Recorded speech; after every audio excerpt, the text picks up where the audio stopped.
Hello everyone! In this video, we will customize the header and footer for our website.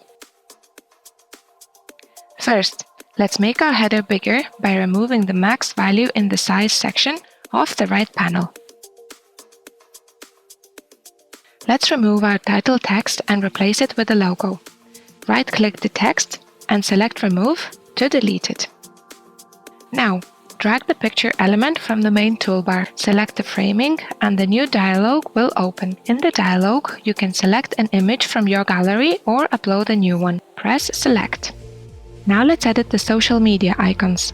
We will replace one by selecting it and pressing the pen icon to choose a new one.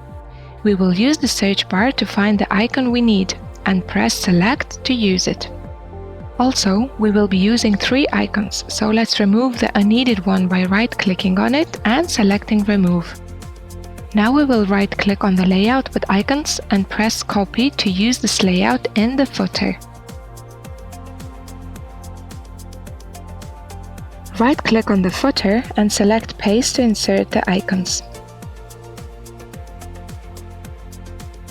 Drag and drop in the page structure section to change placement.